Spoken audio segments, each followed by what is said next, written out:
pagkailanman. Kay saya-saya ng buhay kapag kasama ka. Kay ganda-ganda ng buhay kapag napiling ka. Ikaw ang buhay ko, hindi nagbabago. Walang katulad mo.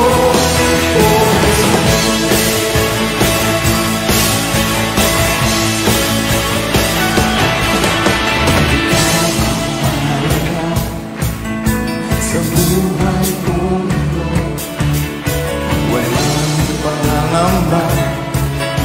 Ikaw ang pag-asa. Sa'yo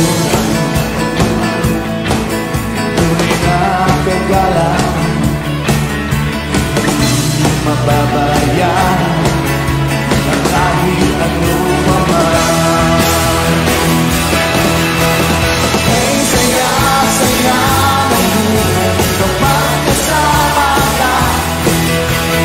Kay ganda-ganda ng buhay kapag napiling ka. Ikaw ang buhay ko, hindi nagbabago.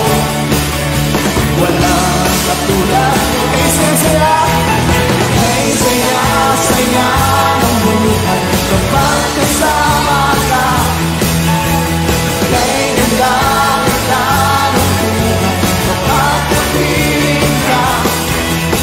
Ikaw ang buhay ko, hindi nagbabago. Walang katulad mo, oh Jesus.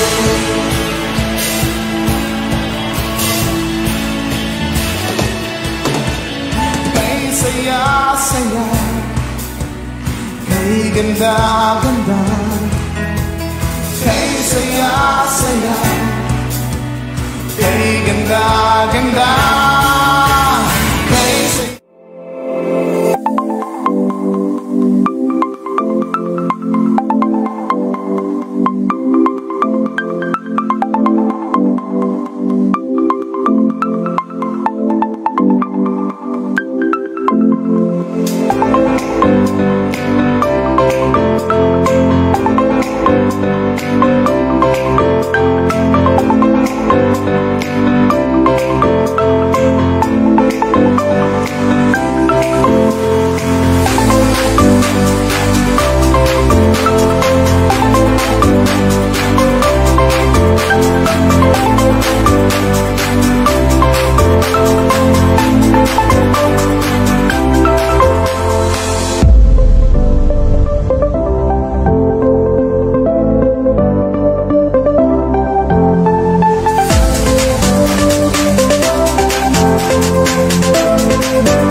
Praise the Lord. Hallelujah. Magandang hapon sa bawat isa. Ayan, naririnig na po ba ako ng bawat isa ngayong oras na ito? Or meron pa rin tayong music background? I think meron pa rin tayong music background. Amen? So, magandang hapon po sa bawat isa na nandito sa UAE. And good evening sa ating pong mga watchers and listeners from the Philippines and all over the world. Kahit nasaan man lupalop ng daigdig ka ngayong oras na ito, still God can reach you out. Kahit kami po ay nandito sa UAE, hindi po maiksi ang kamay ni Lord para kayo po ay abutin. Amen po ba? Napakaganda ng ating plinay na songs kanina. Kay saya-saya ng buhay kapag kasama natin ang Panginoon. Amen po ba? So kung ako po ay naririnig ng bawat isa ng ngayong oras na ito, I think we have more than 20 accounts who are viewing right now. Kindly type the word Amen kung wala po tayong technical difficulties pagdating po sa ating audio and yung ating video. I want to see in the comment section the word Amen. Amen? Kasi po, yung word po na Amen, it means yes. Amen? Or let it be. Or so be it. Sabi nga po. Amen? So, praise the Lord. You are here in Abounding Word Church International UAE live worship service here in our Faith House, Al Nada Sharjah UAE. And we are here to preach the Word of God to you through the Bible and sa pamamagitan po ng ating Panginoong Hesus. Praise the Lord. At ako po ang inyong butihing pastor, ang local pastor ng AWCI UAE, si Pastor Jomar. And nandito po ako to preach to you the Word of God. Amen po ba? So, binabati ko po lahat ng mga nakikinig ngayong oras na ito from the Lucena City, sa aking pong hometown in the Philippines from Quezon Province, sa aking pong parents, ang aking father, Felix Hernandez, and Marites Hernandez, may aking pong mother, and yung aking kaisa-isang kapatid nandyan din.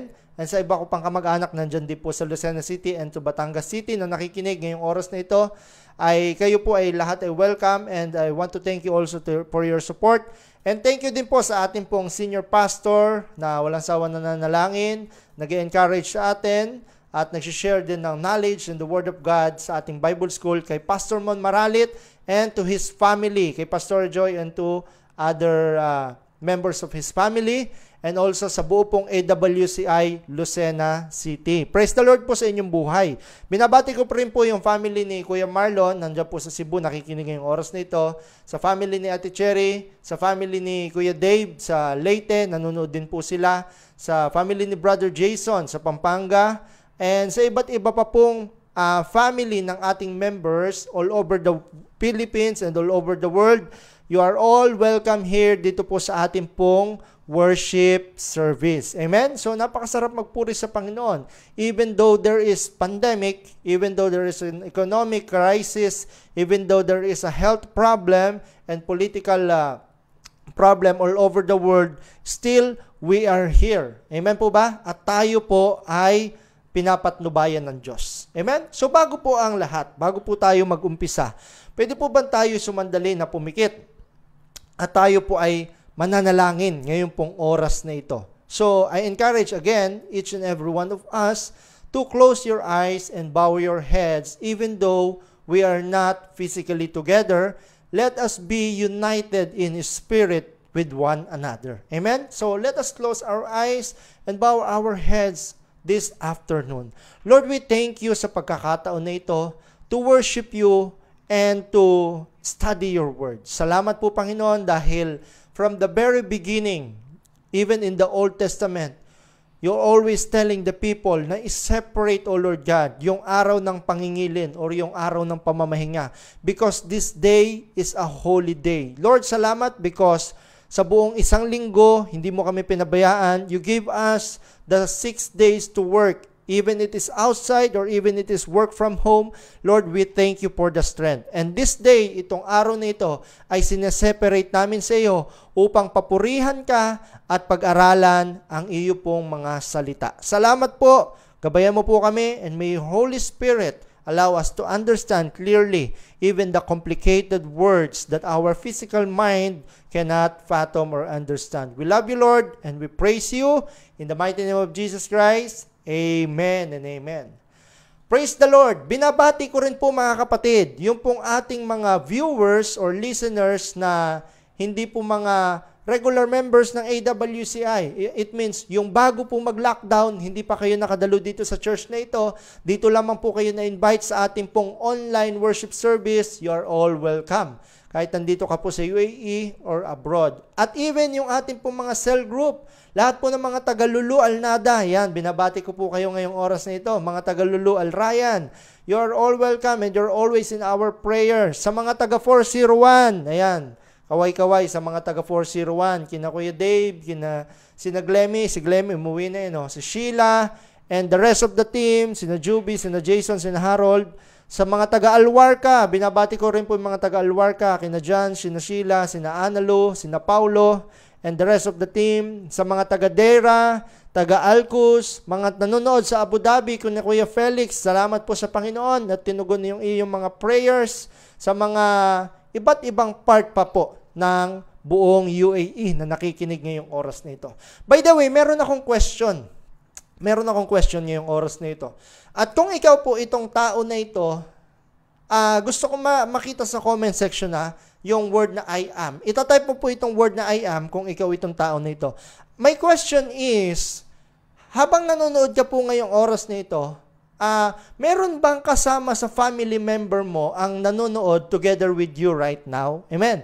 Kung ikaw po yon, type the word I am. Yan. It's either nanay mo, or tatay mo, or kapatid mo, pinsan mo, na nanonood po ngayon kasama mo sa atin pong live streaming. Hindi po counted yung manonood ng replay ha. Yung ngayon mismo, yung live na ito, nanonood. Type the word I am. Ayan, praise the Lord. Gusto ko makita in the comment section. Bakit po, Pastor, gusto mong makita into the comment section kung nanonood ba yung ating family members? Why? Because our topic is about family. Amen? Our topic is valuing the family. Gaano po kaimportante ang atin pong family sa atin pong Panginoon, sa Diyos? Alam niyo po, pag pinag-aralan yung Bible, very, very important. Naniniwala ako, tayo bilang mga Pilipino, binavalue po natin yung ating pong pamilya. Pero the question is, the way that we are valuing our family, is it the biblical way or the godly way or it's just our cultural way bilang isang Pilipino? Magugulat ka, no? Sa iba pong mga bansa, pag pumunta ka doon, yung mga nagsi-senior citizen, yung mga wala ng kakayanan magtrabaho, dinadala nila sa home for the aged or pinapaalagaan nila sa mga caregiver, yung kanila pong mga nanay at tatay. Pero sa atin po, hanggat kaya nating alagaan, inaalagaan po natin yan, inaarugan natin sila. Tama po ba? Minsan nga, napasobra naman bilang mga Pilipino, kahit may mga kanya-kanya ng asawa, sama-sama pa rin yan sa bahay, hindi naghihiwa-hiwalay, tumpok-tumpukan sila doon. Makikita mo, yung biyanan, yung manugang, yung mga lahat nandun na. Tama po ba mga kapatid? Napasobra sa kanilang tinatawag po na connection or bonding. So ngayon pong oras na ito, pag-aralan po natin how the Bible teach us to value our family in a godly way. Amen? So kaya kung nandito po yung family mo, family members mo, nanay, tatay mo, kapatid, it is very good opportunity for you. This message is for you and especially para po sa ating lahat. Bigyan ko lang po kayo ng konting hint kung bakit binavalue ng Diyos ang family. Even the Lord Jesus Christ, nung siya po'y pumunta po dito sa lupa, hindi po siya pumunta po dito sa lupa nang wala pong nanay at tatay. Tama ba ako mga kapatid? Kahit siya po ay Diyos, kaya niyang gawin lahat ng bagay, hindi po niya iba-violate yung law, yung natural law ng daigdig, na para ka ipanganak dito sa mundo, kailangan may nanay ka, may family ka.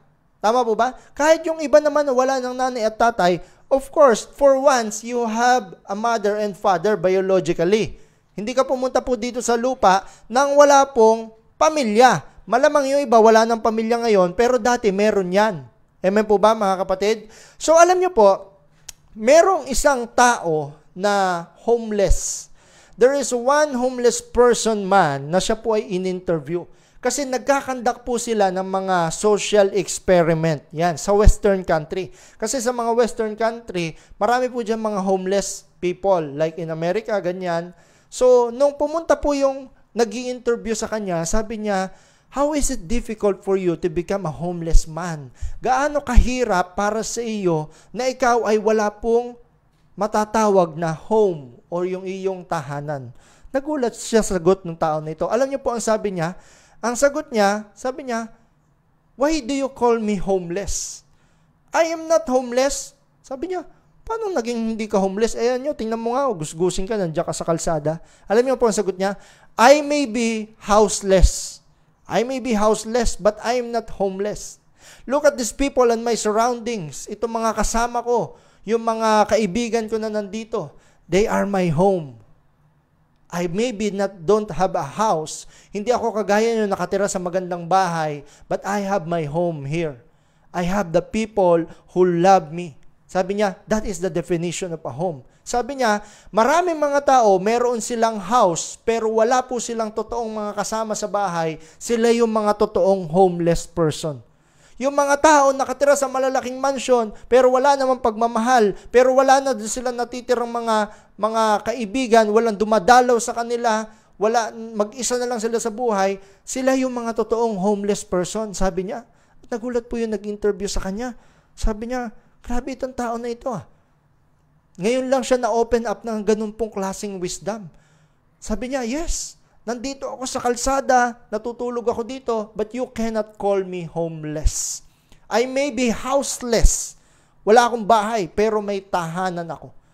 Parang may mga naguguluhan niya yung oras na ito. Parang biglang may mga napapaisip, Pastor, parang nare-realize ko homeless yata ako ah. Sino po yun na parang nare-realize mo ngayon? May house ka nga, pero wala ka namang home. Amen? Or yung iba, Pastor, pwede pala, no? Meron pala akong house, meron din akong home. Yan, ibig sabihin kasi, hindi porket may bahay ka, yung physical na house, nandun na yung pagmamahalan, nandun na yung bonding. Sometimes, people have their houses but cannot call it a home. Nasubukan mo na yun? Yung ayaw mong umuwi sa bahay kasi mas gusto mo pang mag-overtime. Kasi pag uwi mo sa bahay, nagtatatalak yung madadat na mo doon. Di ba? Sabi pa sa Proverbs, di ba? Yung asawa madaldal parang cancer sa buto. Amen? Sabi pa dito, sometimes people felt the needs of having a home in spite of having all their basic commodities. Yung tipong nasa iyo na lahat, hindi ka nagkukulang sa pagkain, sa tubig, sa kuryente, sa pananamit, pero hindi mo pa rin siya matawag na tahanan. Amen? May ganyan? Meron bang nakaka-relate ngayong oras na ito? Ano pa? And sometimes, people find the feeling of having a home in other family. Sa ibang tahanan pa daw, hinahanap ng mga tao yung pakiramdam na gusto nilang magkaroon ng tahanan. Tama po ba? Kaya po maraming mga naglalayas, kaya po maraming mga pumupunta sa ibang tahanan, pumupunta sa ibang bahay, dahil po hindi nila maramdaman yung kanilang pagmamahal doon. Alam niyo po, as a believer, may iba lang ako, no? We have two families. We have our spiritual family, yung church mo, yung kinabibilangan mo, body of Christ, and your biological family, your physical family, yung nanay mo, yung tatay mo. Alam mo po, kung ikaw kabataan, o kung ikaw may anak, o nanay, or either man, marami pong nanay at tatay sa buong daigdig. Marami pong anak, marami pong kapatid. Pero iisa lang ang nanay at tatay mo. Hindi mo lahat ng nanay at tatay sa buong mundo, pwede mong tawagin na tatay mo at nanay mo. Dahil iisa lang yung pinagkaloob sa iyo ng Panginoon. Tama po ba mga kapatid? That's why family is designed by God and must be valued, respected, sanctified, and enjoyed by us as a human being. Kaya lang sometimes parang nadidevalued yung pong family sa atin. Tama po ba? At kapag yan po ay nawasak, grabe, ang laki po ng epekto niyan. Di ba laging sinasabi po sa ating pag-aaral, di ba, that family is the basic unit of the society. Totoo naman eh. Pagka sira yung pamilya, sira po din yung individual, nagkakaroon po ng problema sa lipunan. That's why God wants our family to be united. Minsan nga, yung mga nakikita kong post, sabi nila, Pastor, maybe itong pandemic na ito, inalaw na ng Diyos para yung mga family magkaroon ng spare time sa bawat isa. Sa kanilang sarili at sa kanilang mga relationship. Kasi nga, di ba, minsan nawawala po tayo ng oras sa bawat isa. Sabi nga ni Albert Einstein, dumating po yung ang araw na kinatatakutan niya ay yung mga technology ay agawin yung totoong relationship natin sa mga tao. Somehow like, something like that. Hindi yun yung exactong words, pero ganun po yung meaning. Totoo nga naman, no? Halimbawa, bigyan ko example. Yung cellphone, anong purpose ng cellphone? Para pag-connectin yung dalawang malayong tao. Pero, sometimes, napapaghiwalay din yan yung dalawang malapit na tao. Tama? Pagkakain. Tama? Cellphone. Tutulog, cellphone. Amen? Yung malayo, napapag-connect niya. Yung malapit, napapaghiwalay niya. So, tingnan po natin itong verse na ito, ha, mga kapatid. Sa Acts chapter 16, verse 31. Tama ba? Acts chapter 16, verse 31. Nung panahon na si Apostol Pablo, meron pong sineran doon sa prison. Yung bantay ng prison. Ang sabi niya ito, ha? Believe in the Lord Jesus and you will be saved, you and your household. Ikaw at ang iyong sambahayan ay maliligtas. Tama po ba? Hindi sinabi doon na ikaw lang. Bahala na yung nanay mo, yung tatay mo, yung kapatid mo. Kanya-kanya tayo dyan. Tama po ba? Ang sabi sa kanya ni Apostol Pablo, believe in the Lord Jesus. You will be saved, you and your household. Ibig sabihin, ganun po kahalaga sa Diyos na tayo po at yung ating pamilya ay together na naliligtas sa harapan ng Diyos. That's why it means God values so much yung pong ating family. Oy mga kapatid, bago po ako magtuloy ngayong oras na ito, if you will be blessed by this word of God, sa message po natin sa pamamagitan, sa title po na Valuing the Family, pagkatapos mong manood ngayong oras na ito, itag mo yung nanay mo, itag mo yung tatay mo, itag mo yung kapatid mo, na dapat mapakinggan po din nila itong mensahe na ito. And bago ako magtuloy, lahat tayo po na may kakilala kang kaibigan, kaklase, ka-office mate, na naniniwala ka na dapat makarinig ng message about valuing the family, tag your friends right now. Sige po, lahat tayo, sabay-sabay tayo ngayong oras na ito. Let us tag our friends na naniniwala ka, gusto mo pong makarinig ng message about biblical way valuing the family. And let us share this video. Sabay-sabay po tayo. Let us click right now the share button. Amen? Because sharing is caring. Tama po ba? Ayan, praise God. So, magtuloy po tayo sa ating mensahe.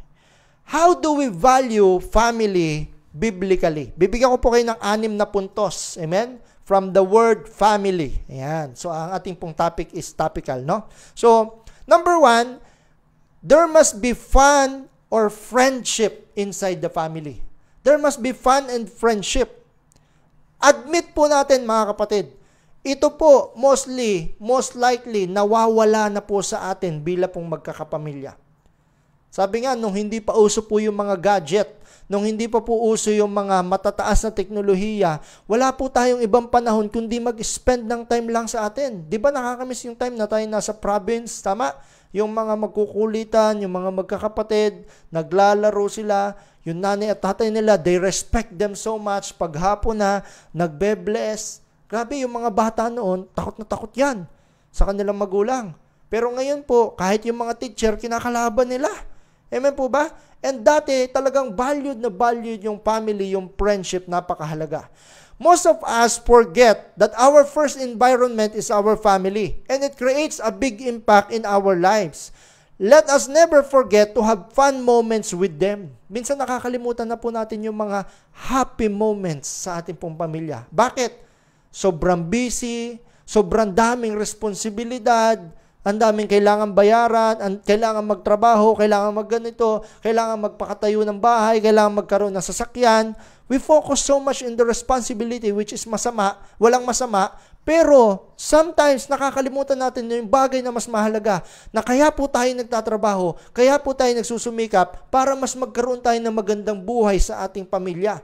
Tama po ba? Basahin nga natin sa Ephesians chapter 6 verse 1 to 4. Yan, di ba? Kailangan meron tayong mga Bible verses kasi ang pinag-aaralan po natin is biblical way on valuing our family. Ephesians chapter 6 verse 1 to 4. You will see the verse on our screen. Children, obey your parents in the Lord, for this is right. Honor your father and mother, which is the first commandment with a promise. Ayan mga children, ngayong oras na ito. Ano daw yung may commandment na may kasamang pangako? Honor your father and mother. Ano po yung pangako? Hahaba at giginhawa yung buhay mo. Kahit anong success mo, kahit anong galing mo, brother, sister, kung nakikinig ka ngayong oras na ito, kahit pa cum laude ka, kahit pa ikaw ay CEO ng company, kung hindi ka marunong mag-honor sa parents mo, you will not be having a good success. Pwede kang magkaroon ng success, pero hindi good success. Hindi ka pagpapalain pa rin ng Lord. Hindi lang sa pera, sa iba't ibang klase at antas ng iyong pamumuhay. Pagdating po sa verse 3, so that it may go well with you and that you may enjoy long life on earth. Ayun. Hindi ka lang daw magkakaroon ng long life on earth, you will enjoy it. Marami po kasi ang haba ng buhay, hindi naman na-enjoy. Tama? Umabot nga ng 100, pero nung simula 50 hanggang 100, naka-15 stroke na. Na-enjoy ba yon? Tapos pagampaga na yung muscle sa ganito, kasi sa kada daming turok araw-araw, yung tiyan, ang laki na, kalalagay ng insulin, hindi rin na-enjoy. Tama po ba? So ito, ang pangako ng Diyos sa atin, ma-enjoy po yung ating buhay. Well, I'm not attacking those people who have sickness and disease, ha? Don't get me wrong. What I'm trying to say is, I am emphasizing the promises of God sa inyong buhay. Well, kung kayo po may mga sakit and disease, let us pray for that. Ngayong oras na ito, mag-focus po tayo dun sa pangako ng Diyos. Sabi sa verse 4, Father, do not exasperate your children. Instead, bring them up in the training and instruction to the Lord. Yun. Huwag nyo daw masyadong paghigpitan, yung to the point na parang natutrauma niyo sila. Yung parang susunod sila sa iyo, hindi dahil sa maramdaman nila yung pagmamahal, kundi yung takot na lang, yung takot na takot. Nga po ba? Yung napapanaginipan na. Kasi araw-araw, puro dos, puro ano na lang, mura yung naririnig. Paano po magkakaroon ng ganon? Tama po ba? Naalala ko, meron pang isang story, alam ko, alam nyo na rin ito, no? May bata na tinatanong, anong pangalan mo? Sabi niya, taga saan ka? Sabi niya, taga-impyerno. Ha? Bakit ako taga-impyerno? Kasi yung nanay ko nag-aaway nagsasagutan sa bahay, nagbabatuhan ng plato. O ano sabi? Sabi niya, ikaw na demonyo ka, dumating ka pa. Sabi daw sa tatay, ikaw na demonyo ka, dumating ka pa. Sabi naman ng tatay doon sa kanya, napakadaldal mo talaga. Sabi niya, demonyita ka. Pareho kayo ng anak mo, demonyita kayo. Grabe, sabi niya, demonyita pala ako, tapos nakatira ako sa impyerno. Yung impyerno yung bahay nila, ganon. Alam mo yung mga kapatid, nandito ka pa sa lupa, yung bahay mo parang impyerno na. Can you imagine? Stress ka na sa bahay, stress ka na sa trabaho, stress ka na sa traffic, kinat ka ng mga nangunguna sa'yo, tama? Stress ka na po sa amo mo, stress ka pa rin pagdating sa bahay. Kaya nga sabi ko, yung iba ayaw nang umuwi ng bahay Brothers and sister, wag po nating kalilimutan na yung pong ating family, yung atin pong unang tahanan. Dapat yan po yung lugar kung saan mararamdaman po natin na tayo po ay safe na safe. Amen? Siyempre, ayaw ni Lord na pag nasa family ka, grabe, parang hindi mo maramdaman na safe ka. Parang mas doon ka pa delikado Tama po ba, mga kapatid? Ito, matindi. Yung iba, mas pipiliin na lang laging nasa church kaysa umuwi ng bahay. Tama? Mas gugustuhin na lang lagi. Gano'ng karaming mga husband, mas gugustuhin pa mag-overtime sa trabaho kaysa umuwi sa bahay. Amen po ba? Dahil nga po, wala na pong friendship, wala na pong fun, wala na pong nangyayaring ganon. Tama? At the end, sira yung pamilya. Nung mga kakakasal pa lang, grabe. Kung talagang sila ay mag-date, talagang may mga may mga pabuhat-buhat pa. Tama? Yung kanyang asawa, iniikot pa, dinodon sulweta, sabi niya, di ba? Mga ganun, sweet, sabi niya, idon sulweta mo nga ako. Ano ba yung don sulweta? Yung pala, yung binubuhat, tapos ginaganon, tapos nasa tabi ng dagat. Nung mga 20 anyos ng kasal, yung mga 40 years ng kasal, idodon sulweta mo yun, ang bigat, baka mabalian ka ng likod. Tama mo ba, mga kapatid? Sabi ng iba, grabe naman yung asawa ko. Nung kami nag-asawa na, pinabayaan na yung kanya sarili, hindi na siya nagpapaganda sa akin. Bakit? Paano mo nasabi yan, pare? Sabi niya, tingnan mo naman yung itsura. Parang ref na nilagyan ng damit. Parang ref na nilagyan ng duster. Sabi niya, maliit lang ako dito sa aparador namin. Wala na yung wala na yung spark. Wala na po yung spice. Tama po ba mga kapatid? Yung mga babae naman, laging makaselos-selos. Tama po ba? Kasi halimbawa, nagkaroon ng parang yung asawa niya napapatingin doon sa magandang babae, mas bata sa kanya. O yung mga babae, tip ko lang po sa inyo. Pag kayo po ay may asawa at medyo tayo po ay wala na doon sa ating prime ng kagandahan, bawi tayo sa ugali. Tama? Yung mga kagandahan, nawawala yan Pero bawiin mo sa ugali. Pag wala ka nang masyadong maibubuga sa kagandahan, hindi ka na makakatapat doon sa mga kabataan, bawiin mo naman yung mister mo, batiin mo naman, salamat ha. Salamat dahil nagtsatsaga ka para sa amin. Alam mo, masarap din yon. And vice versa. Siyempre, hindi naman pwedeng babae lang gagawa. Dapat lalaki din. At kayo din po sa mga anak nyo, ganun din. Tama po ba mga kapatid? Hindi yung lagi na lang pinag-uusapan natin, pagising mo sa umaga, pagmulat, asan na pera? Tama po ba? Wala tayong pera. Lagi puro na lang ganon. At the end, sira po yung family. So wala na pong fun. Wala na pong friendship. Husband and wife, listen, napakahaba po itong topic na ito kung pag-aaralan natin Pero doon lang tayo sa kaya natin tapusin. Husband and wife, alam niyo po, dapat kayo po yung maging best friends sa bawat isa. Amen? Kailangan best friend niyo yung bawat isa. Hindi po pwede may tinatago. Tama po ba mga kapatid? Di ba nga doon sa sa Garden of Eden, si Eva at Adan naked, hindi sila nahihiya sa bawat isa? Bakit? Kasi wala po silang tinatago sa bawat isa. Ngayon, sa panahon natin, grabe, pagkakasal pa lang, boyfriend, girlfriend pa lang, may tumatawag sa akin, pakisagot nga. Yan, ganyan. May tag-text, buksan mo nga yung message. Ngayon, pag asawa na, 5 years na, grabe, pupunta sa CR, dala yung cellphone. Sabi niya, ipalit mo na to yung cellphone. Kailangan ko to cellphone na to. Ba't di mo maibigay? Amen po ba? May tinatago. Tama ba? Amen, amen. Ayan, para marami nakaka-relate ngayong oras na ito. Number 1 pa lang tayo. Number 1 pa lang. Praise God. Number 2. Kukulangin kasi tayo sa oras Sarap niyang pag-usapan itong mga bagay nito. Number 2 is yung letter A, appreciation. Appreciation. Dapat po, sa family, hindi lang may fun, hindi lang po may friendship, meron din pong appreciation. Tanong, gaano kadaming membro ng pamilya ang biktima na hindi na po sila na-appreciate sa loob ng bahay? Most likely po dito ito, sabihin ko na sa inyo, yung mga father, yung mga tatay, they are no longer felt that they are being appreciated in their home. Kasi parang puro responsibility na lang. Responsibility. Amen? Sometimes, sabihan din natin sila, salamat sa pagtsatsaga mo sa amin, pagmamahal mo sa amin. Hindi lang pag birthday, hindi lang pag Pasko. Amen? Tingnan po natin. Romans chapter 12 verse 10. Romans chapter 12 verse 10. Be devoted to one another in love. Honor one another above yourselves. Amen? Mahalin daw po natin yung bawat isa, higit po doon sa ating sarili. Ito general to mga kapatid. General Christianity, general community. How much more yung member ng iyong family? Dapat po, sa family natin, marunong po tayo mag-appreciate. Ito sulat nyo to tingnan nyo. Ang father, mostly neglected. Ang mother, mostly exhausted. Exhausted yan, kaiisip, madaling araw, nag-iisip pa yung mga nanay. Ang children, pressured yan, and compared to others. Nakakita na ba kayo? Yung tito mo, doktor, dapat doktor ka rin. Grabe, nahihimatay nga pag nakakakita ng dugo Tama po ba mga kapatid? Sa pamilya natin, lahat tayo dentista. Dapat magdidentista ka. Ayaw nga magdentista. Tama po ba? Ano bang gusto mo? Yung habang buhay na lang, yung mga ngipin at saka bagang yung nakikita niya. Ayaw nga niya nun. Amen po ba mga kapatid? Nape-pressure yung bata kasi iniisip niya, hindi siya worthy.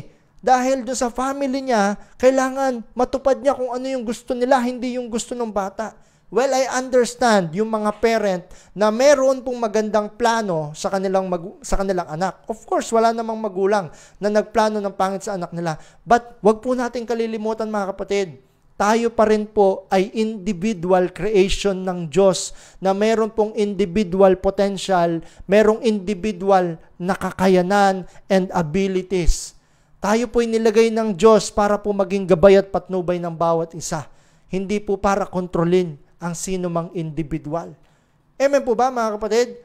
Tama po ba? We must never dominate anyone here on earth, and that includes yung ating pong family member. Kaya yung ibang mga children, napaka-exhausted nila. Lalo na po sa ating society ngayon. Pag ang grade mo medyo mabababa, maiko-compare ka talaga eh. Tama po ba? Mapapaisip ka yung, grabe, bakit ganito yung utak ko? Bakit lahat ng mga kapatid ko ang tataas ng nota? Grabe yung mga kapatid ko, 95, 96. Tama po ba? Yung sa iyo, never mind. Grabe, minsan dumating, sabi ng nanay, Nak, saan ka galing? Nay, kinuha ko po yung class card ko. O, kamusta yung class card mo? Ito po, maayos naman. Patingin niya ako ng class card mo. Nanay, bago po ang lahat, gusto ko pong sabihin sa inyo na mahal po tayo ng Panginoon. Hindi niya po tayo pinababayaan. Kamusta yung grades mo? Ang mahalaga po tayo po ay nagmamahalan. Ang mahalaga po tayo po ay nag-uunawaan sa bawat isa. Kamusta yung iyong report card? Nay, wag po tayong mag-alala. Tapat ang Diyos sa buhay natin. Hindi may pakita yung palakol eh. Bakit pressure na pressure? Tama po ba? Sasabihin na lang, nanay, ang mahalaga tayo po ay umaattend ng Bible study. Hindi makikita yung 75, 77. Takot. Pressure. Pero alam niyo, hindi lahat ng mga bata na mabababa yung nota ay hindi na nag-success. Pero hindi lahat din ng matataas nag-success. Pero hindi ko ibig sabihin na wag na kayong mag-aral. What I'm trying to say, kung ano po yung meron sa ating family members, try to appreciate one another. Lalo na, di ba, sa family, nanay, may ginawang maganda, appreciate mo naman. Tatay, may nagawang maganda, appreciate mo. Gaano kadaming mga lalaki na takot na doon sa asawa nila na magkamali. Kasi lahat na lang pinuna, kahit yung gasimpleng patak ng tubig, lagi na lang nasisita. Anong magagawa? Clumsy talaga yung mga lalaki. Tama po ba, mga kapatid? Amen? Nasunog yung yung pagkain, hindi na-appreciate. Amen? Parang may katulong sa bahay. Mga kapatid, gusto nyo magkaroon ng godly family? Appreciate nyo yung bawat isa. Appreciate nyo. Lalo din yung mga lalaki, ha? Hindi porket mga nanay at tatay, mga nanay natin nandyan, trabaho na nila laging pagsilbihan, di tayo appreciate. Na-appreciate natin dapat sila. Tandaan nyo po, yung mga babae, they are created na kung ano yung binigay mo sa kanila, minumultiply nila yan. Minumultiply nila. Bigyan mo sila ng pera, bibigyan ka nila ng grocery. Bigyan mo sila ng mga pagkain, bibigyan ka nila ng meal, pagluluto ka nila. Bigyan mo sila ng punla, bibigyan ka nila ng baby. Sila yung magpo-provide ng baby. Bigyan mo sila ng word, bibigyan ka nila ng sentence. Yan ang babae, tama? Bigyan mo sila ng paragraph, bibigyan ka nila ng isang book. Kaya mga kalalakihan, tip ko sa inyo, kung gusto nyo ng magandang buhay, pagmulat pa lang sa umaga, batiin mo na yung asawa mo, ang ganda mo ngayon. Hallelujah. Praise the Lord.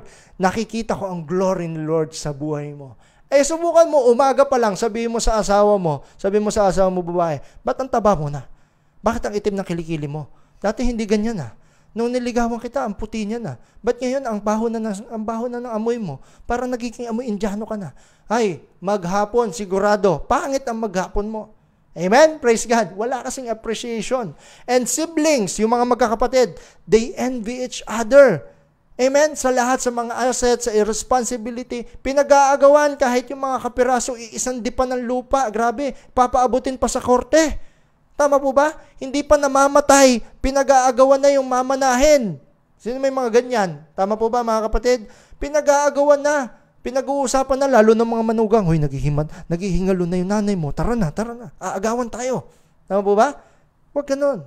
Let us appreciate our life. Amen? So, number 1, family. May natutunan po ba tayo? Number 2 is appreciation. Number 3, ito mahalaga.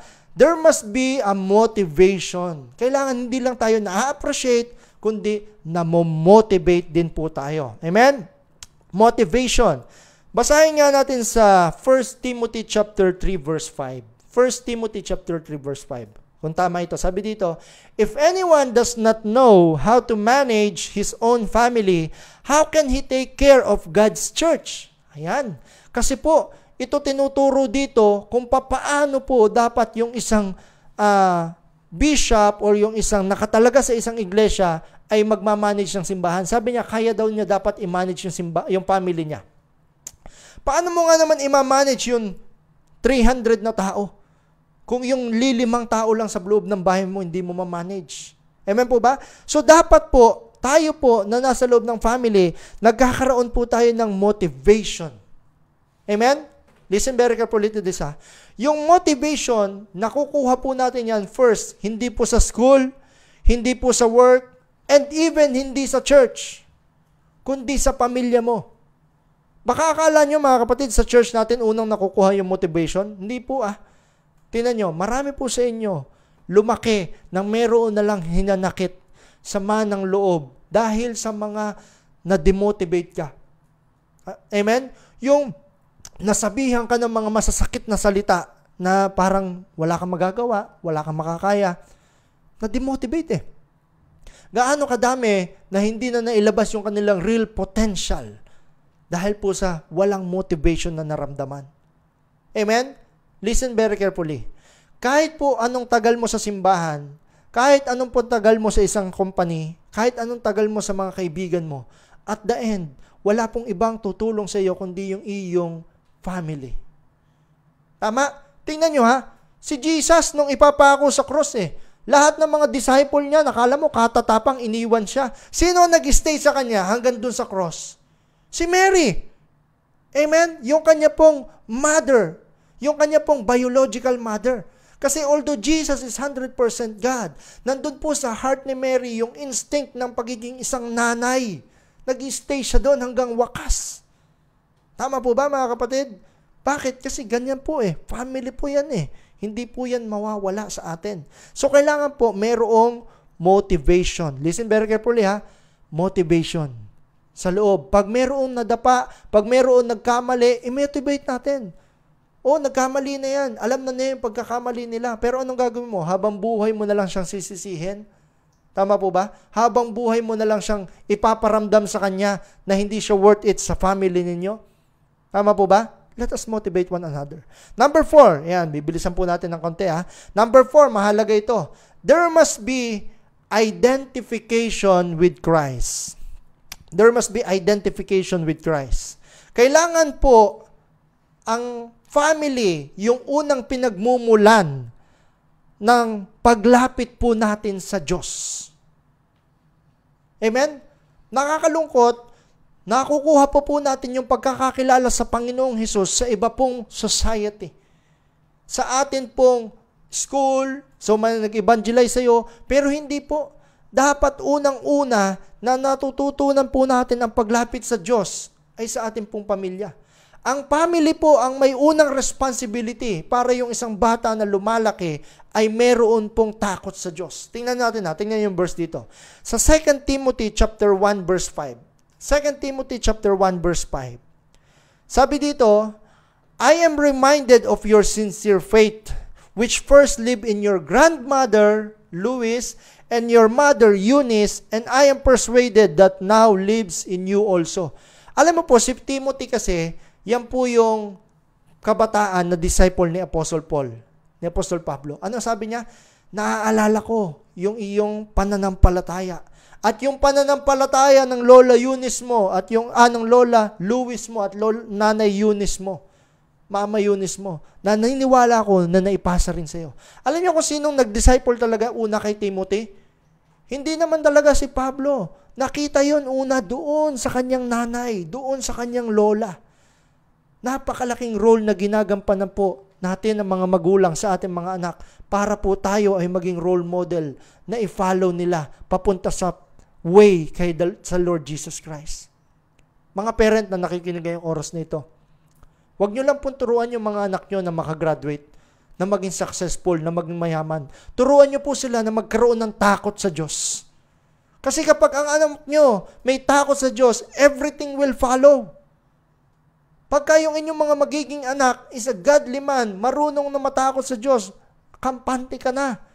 Hindi ka na nag-iisip ng mga kung ano-anong bagay. Kasi alam mo, nagagawin niya kung ano po yung nararapat. Ito pa nga yung irony sa atin, mga kapatid. Yung Bible, madalas binabasa sa ospital, sa kulungan. Kulungan. Tama po ba? Sa kulungan, Binibahagi natin yung Biblia sa mga nire-rehab para magbagong buhay sila. What if sa bahay pa lang at sa school pa lang, binigay mo na yung Bible sa bata? Baka hindi na po siya umabot sa kulungan para doon pa magbasa. Are you getting my point? Are you getting my point? Amen? Pero syempre, hindi naman lahat, 100%. Merong iba na talagang ginawa mo ng lahat, ginawa pa rin yung own way nila. Pero at least, as a parent, as a family, tayo po yung unang nag-identify sa kanila with the Lord Jesus Christ. Tingnan mo ha, Proverbs chapter 22 verse 6. Meron ba tayo dyan? Meron? Proverbs 22 verse 6. Tingnan natin ha. Start children off on the way they should go, and even when they are old, they will not turn from it. Sa ibang version, train up a child in the way he should go, and when he grow up, he will not depart from it. Amen? I-train mo siya sa salita ng Diyos. Kahit pa yan umabot ng 20 years, 30 years, mapabarkada yan, mapaalis yan ng landas, babalik at babalik yan. Tama? Tingnan nyo, gaano kadaming mga tao na naligaw ng landas, pero dahil umaattend siya ng Bible school, nung bata siya, Sunday school, naaalala niya yun, hindi niya nakakalimutan. Sabi niya, namimiss ko nung bata ako, nung tinuturuan ako ng Sunday school. Di po ba? Kasi po yung bata, wala pa po yung history, wala pa yung nakaraan. Kaya kung ano yung i-implant mo sa kanya, fresh na fresh yun, tataglayin niya po yun hanggang sa siya po ay tumanda. Kaya ang Diyos, ang Bible, gusto niya po na tayo pong family, tayo po yung nag-i-implant ng salita ng Diyos sa atin. Ayaw natin na yung mga anak nagkakasakit. Ayaw natin sila na nakakakain ng mga masasamang pagkain. Ayaw natin sila bumabagsak ng school. Pero sometimes, hindi natin naisip yung kanilang spiritual life. Tama po ba mga kapatid? We are guilty all of that. So, kailangan tayo po mag-identify sa kanila with Christ. Number 5, last 2, dito ako magtatapos. There must be love. Of course, mahal mo yung family mo. Pamilya mo yan gagawin mo lahat. At hindi lang po love. Unconditional love. Wala pong hinihinging kapalit na pagmamahal. Amen? Sabi dito, 1 Peter chapter 4 verse 8. 1 Peter chapter 4 verse 8. Above all, love each other deeply because love covers a multitude of sin. Tama ba yung verse natin? Tama? Amen. Sa lahat-lahat daw, tayo daw po'y mag-ibigan. Dahil yung pag-iibigan ay pumapawi ng maraming kasalanan. Totoo naman Biblically, kahit gaano kadaming mali na gawa mo, at the end, napapatawad mo yung tao pag mahal mo. Tama po ba? Ito sa mga anak, minsan nagtataka ka, bakit kaya lagi ako napapatawad nanay at tatay ko? Dahil hindi ka pa nagiging nanay at tatay. Hindi mo alam kung saan sila humuhugot ng lakas ng loob para patawarin ka. Bakit? Because normally, they are parent. Ganon din po, it's a reflection nung ating Diyos na nasa langit. Kung ating ama at ina nandito sa lupa kaya magpatawad, how much more yung ating Father in heaven? Minsan may isip mo, mapapatawad pa kaya ako ng Diyos? Sa lahat ng mga ginawa ko, kapatid, bago mo pa sabihin yan, pinatawad ka na niya doon sa cross of Calvary. He already died for your sin. What you just need to do is accept that forgiveness at patawarin din ang sarili mo at lumakad nang wala pong hindi na bumabalik doon sa danong pamumuhay. Magkaiba po kasi yung nakakagawa ng kasalanan at namumuhay sa kasalanan. Amen? By the way, that's another topic. Pupuntahan po natin yan sa mga susunod na linggo. Balik po tayo dun sa love. Pag pumahal mo ang isang tao, nasa instinct mo yung magpatawad ka. Tama? Halimbawa na lang, si Cain, bakit niya napatay po si Abel? Dahil po, na-drug na po siya nung kanya pong sariling nais. Nawala na sa kanya yung focus na ito ay kapatid ko. Tama? Meron pang isang story mga kapatid na sikat na Facebook vlogger. Kung kilala niyo po si Project Nightfall, kasi nanonood dito kay Project Nightfall. Siya po ay mahilig mag-post ng mga wow factors, na mga nakakawaw dito sa daigdig. Siya po pala, meron po siyang isang story. Gamitin ko lang yung kanyang story na siya po ay namatay ng maaga ng kanyang ina at sa age na siya po ay wala pang kakayanan, iniwan po siya ng kanyang ama. Nang wala lang, parang iniwan lang siya basta-basta at nagkaroon na po ng kanyang buhay. At that time, nagkaroon po siya ng sama ng loob lumaki po siya na parang galit siya sa tatay niya. Pero nung hanggang sa sila po ay nagkita, nung siya po ay lumaki, nag-i-expect po siya na yung tatay niya ay hihingi po ng patawad sa kanya. Pero, ang nakita pa niya, sa halip na humingi ng tawad sa kanya yung tatay niya, hindi po humingi ng tawad. Lumapit sa kanya dahil sikat na po siya eh. Pero alam nyo, kahit po ganun yung nangyari, sabi niya, I forgive him. I forgive him not because he asked for forgiveness, but because it is good for me to forgive. Amen? Because ako yung unang makakalaya. And alam nyo, nagkita uli sila, nagpatawaran na po sila mga kapatid. Amen? Napakalaki po ng nagagawa ng pagpapatawad. Alam ko, marami dito sa nanonood ngayong oras na ito, nasaktan ka ng family members mo. Nanay mo, tatay mo, kapatid mo, anak mo, at hindi lang yun ha, minsan yung family members mo, yung inside, okay naman kayo. Pero yung mga tiyahin, yung mga pinsan, tama po ba?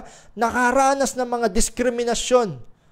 Sino dito yung nakaranas ka ng mga diskriminasyon sa mga kamag-anak mo dahil yung pamilya nyo, wala kayong pera, kami may pera, o kaya vice versa, kayo naman yung ganon. Brothers and sister, malapit na pong dumating yung Panginoon, magpatawaran na po tayo sa isa't isa. Huwag sanang datnan ni Lord na meron po tayong mga hinanakit sa atin pong mga kamag-anak.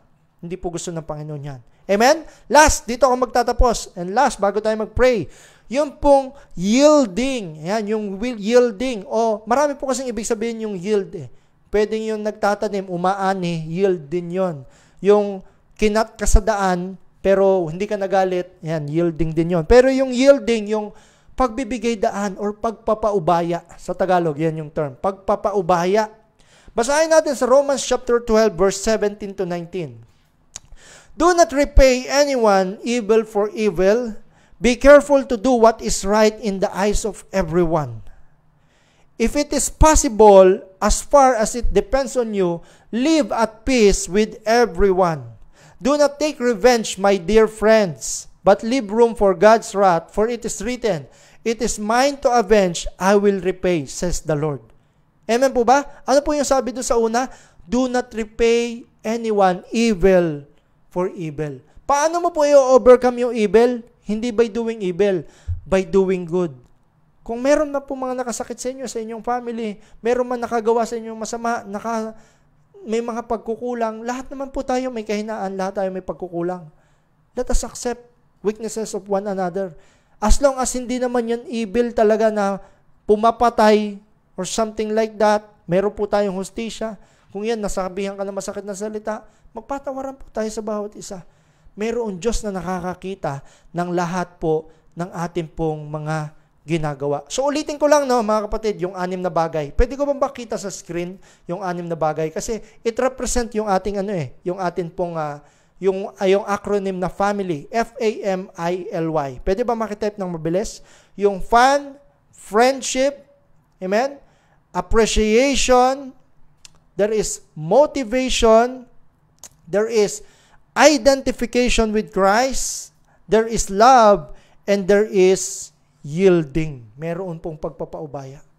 Amen ba mga kapatid? Bago ako magtapos, bago ko po kayo ipag-pray ngayong oras na ito, bago tayo lumapit kay Lord, sabi niya, di po ba, kung sino man yung sasamba, yung mag-aalay, bago siya sumamba, kung meron siyang nakagalit na kanyang kapatid o kanyang kapwa, iwan na muna yung kanyang pagsamba at makipagkasundo doon.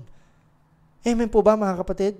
So tayo pala, kahit anong pray mo, kaya minsan hindi binibigay ni Lord yung hinihiling mo. Kaya minsan hindi sinasagot ng Diyos yung panalangin mo. Kaya minsan hindi mo maramdaman yung pagpe-pray, pagbabasa mo ng Word of God. Baka may mga tao ka pa na hindi mo pinapatawad. Kapatid, that is a burden. It is our time to release right now.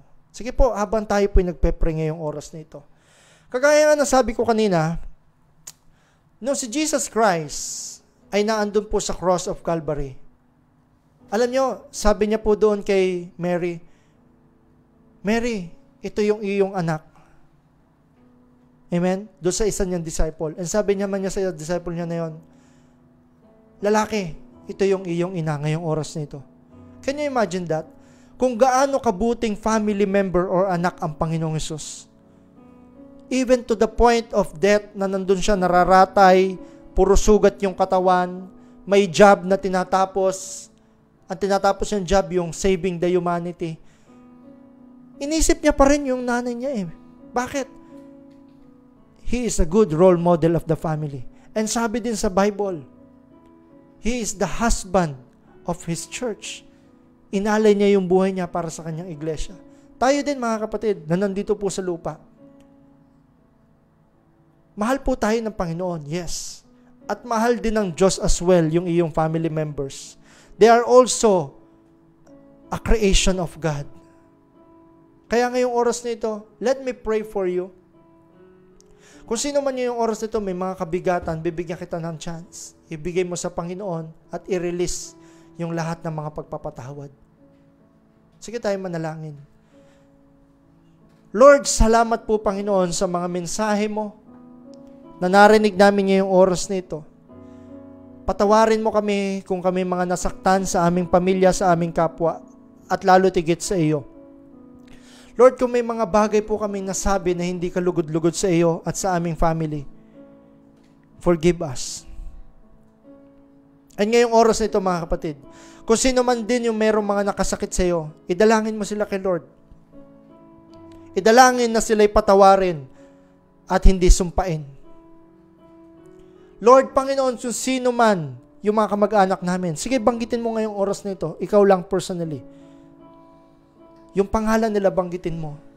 Na Lord, itong mga tao na ito, nasaktan nila ako by their words, by their action. Lord God, forgive them. Huwag mo na silang singilin sa mga masasakit na salita nilang sinabi sa amin, sa aming family, sa aming nanay at tatay. Lord God, I know, hindi mo gusto na nagtatanim kami ng galit. Lalo tigit sa mga kamag-anak namin nandito sa lupa. Kung sino man ngayong oras na ito, nasaktan mo yung iyong asawa, physically, verbally, hingi ka ng tawad sa Panginoon. Lord, patawarin mo ako. Nasaktan ko yung asawa ko. Patawarin mo din siya kung meron siyang pananakit na nasabi sa akin. Sino man dito, mga anak, may hinanaing ka, may tampo ka sa magulang mo, or yung mga tatay, nanay, nagtatampo ka sa anak mo, ganun din. Pag-pray natin ngayong oras na ito. Lord God, you are the center of the love of this universe. I know there is nothing impossible with you. Lord God, we entrust our family to you. Patawarin mo kami at alisin mo sa amin itong mga hinanakit, hinanaing sa aming puso. Lord, itong time na meron pong pandemic, itong time na meron pong crisis, ito yung panahon na dapat yung family namin, we are sticking together with one another. Patawarin mo rin kami, Lord God, kung hindi kami naging source ng godliness sa aming pong family. Kami pa yung naging dahilan upang sila ay mapalayo sa iyo. And Lord, help us na hanggang sa dumating ka, yung family po namin ay magkakasama naglilingkod sa iyo. Kung papaano sinabi ni Joshua that me and my house will serve the Lord. Lord, we will serve you unto the end times. And I pray sa bawat nakikinig ngayong oras na ito. Lord God, if they do it, pag nagpatawad sila, nag-release sila ng forgiveness, automatically, the blessings will overflow in their life, in their company, in their ministry, automatically. Thank you, Lord. We entrust to you everything this afternoon. In Jesus' name, amen and amen. Hallelujah. Praise the Lord. Sino po yung nakaramdam ng relief ngayong oras na ito? By the way, that will be completed kung yung pinag-pray nyo po ngayong oras na ito, sila po inyong kokontakin at kakausapin. Kung hindi po sila nanonood, kung sino man yung mga may nakagawa sa ng kasalanan, family members mo, nagawan mo ng kasalanan, may shortcomings ka, try to reach them out. Kung buhay pa sila at kaya mo silang tawagan mo sila after itong session na ito.